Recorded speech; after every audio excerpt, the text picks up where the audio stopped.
Sant Jordi tan surrealista com aquest, ni tan estrambòtic, una realitat tan estrambòtica. De manera que l'únic missatge que us vull fer arribar és un missatge d'esperança. Tot passa, aquesta pandèmia també passarà. Esperem.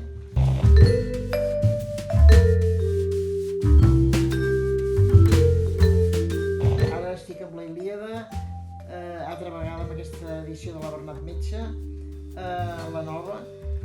Estic amb en Josep Inguaretti. Bé, en fi, que per llibres no quedarem malament.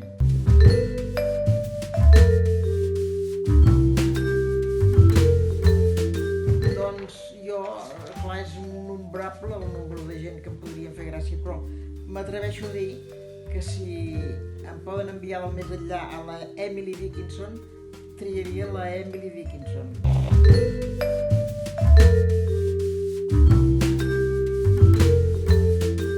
Doncs ja fa molt temps, i pràcticament estan a punt d'edició ja 2 llibres, un que es titula La immensitat,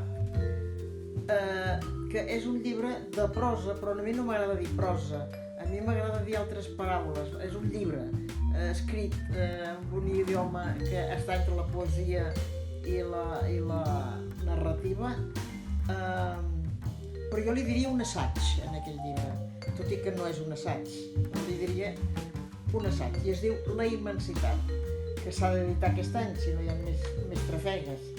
I llavors també estic acabant el llibre d'en Joan, que és el seu títol, el llibre d'en Joan, que és un poemari in memoriam del meu germà que es va morir el 17, el gener del 17.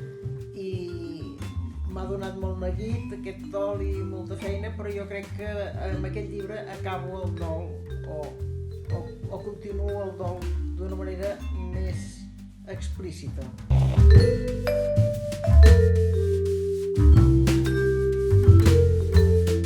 Això sí que no ho puc dir perquè de llibres n'hi ha tants per aconsellar que és impossible.